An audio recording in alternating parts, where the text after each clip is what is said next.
1 week from today, I will be getting ready to sit in a Lucas Oil Stadium booth with Daniel Jeremiah and spend way too much time with him talking about people in spandex running around on the field in front of me. Now, the main event does not happen till Saturday. Okay. That is when one of the more, I believe, talented group of quarterbacks to appear to combine collectively will be on the field. And it's going to be a big day. It's going to be a big day because running backs and wide receivers are in the mix on that day as well. Normally they'll split up some quarterbacks and running backs and wide receivers, and running backs will go one day and wide receivers and quarterbacks will go another. It's just going to be offensive palooza on Saturday. It's going to be a long day. I'm going to have to hydrate. Don't want to pull anything. And, of course, the question will be, who's throwing, who's not, and things of that nature.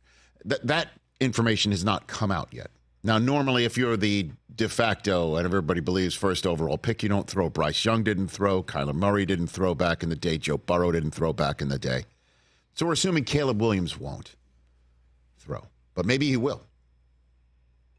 Because it does appear that he enters the NFL getting ready to bust up every norm that the league has placed forth for anybody that's entering the National Football League. He does appear to have this. Now, he hasn't said it himself. His dad spoke to GQ last September and said things like, hey, maybe he might stick in USC because the draft is kind of counterintuitive for the player. You know how you want to hit the ball far in golf, you swing slow, right? You don't swing hard. Don't swing hard, right? Swing hard, it's going to be a problem. Easy does it. Okay.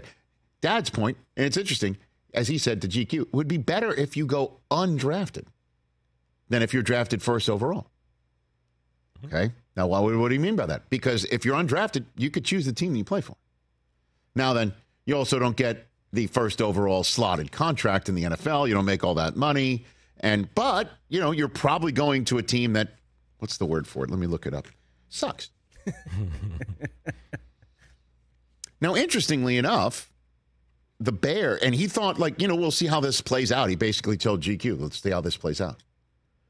And I guess it played out well enough for him to not stick at USC. And this makes sense.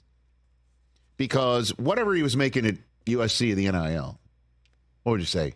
I looked it up prior to the show. Just a little shy of $3 million. It's a lot. It's more than, it's definitely more than what Reggie Bush lost his Heisman over at the same school. Yes. Right? And so let's just call it $3 million, $4 million. Let's give him $5 million.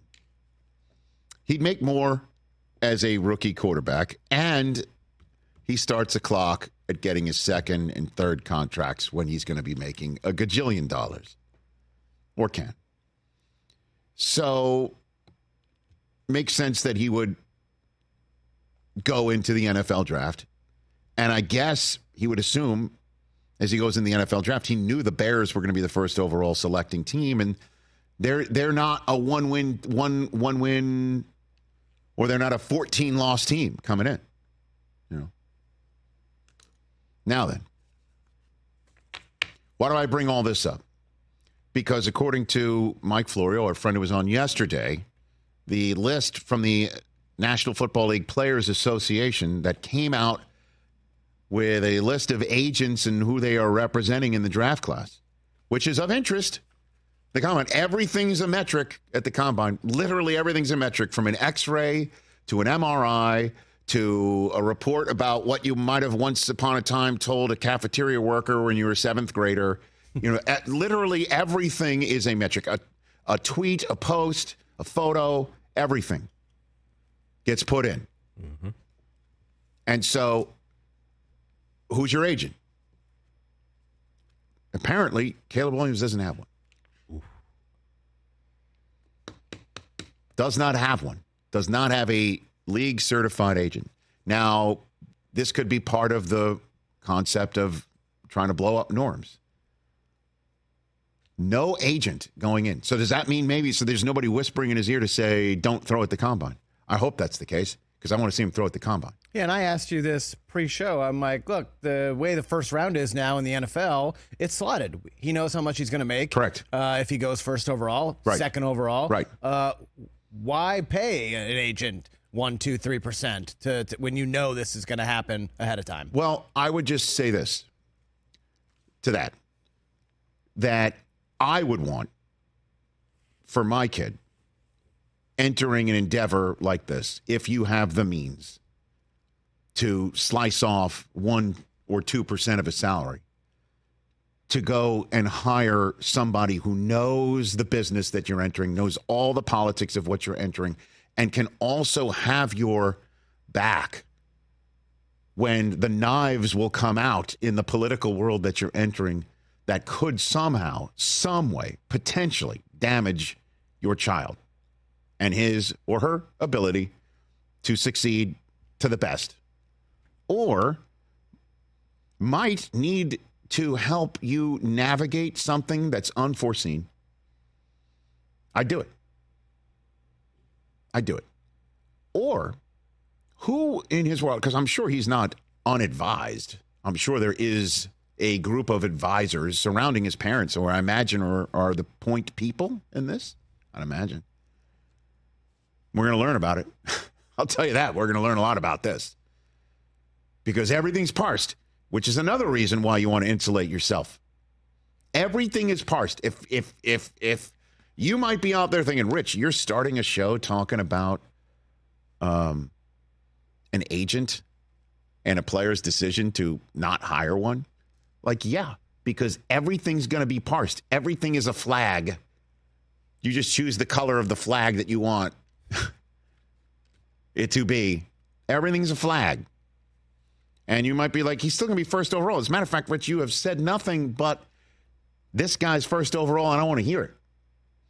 My point also would be, let's just say Caleb meets with the Bears and just doesn't vibe with Eberflus, right? Vibing with Eberflus. You almost looked at that. Vibing with Eberflus. Yeah, I saw you looked down at the list. I saw that. I'm vibing with Eberflus. Yeah. By the way, I see everything, whether you're looking at lists or waving batteries at me. So let's just say he doesn't vibe with Eberflus.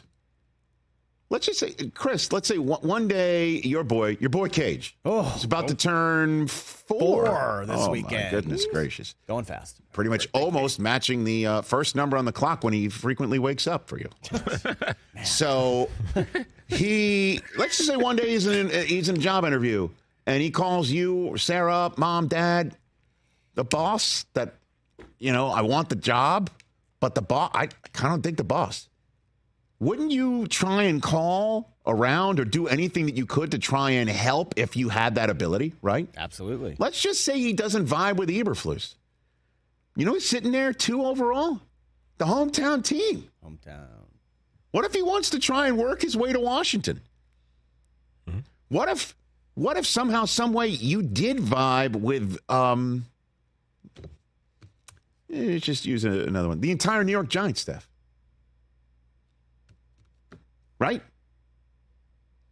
What if you vibe with them? They're at 6. Who's going to call Joe Shane up and go, hey, my kid loved you. Come get me. Who's going to do that? See, there are ways that an agent would help, is all I'm saying.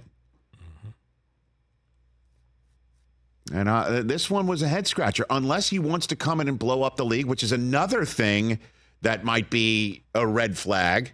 But again, the eye in the sky doesn't lie and the tape doesn't lie. And I think this kid is first overall stuff. And all I'm saying is that if he does have the sense of wanting to bust up norms, my other piece of advice, this is all unsolicited. You just complete passes, sir. Oh, my goodness. Catch the Rich Eisen Show every single day on the Roku channel, 12 to 3 Eastern, for free.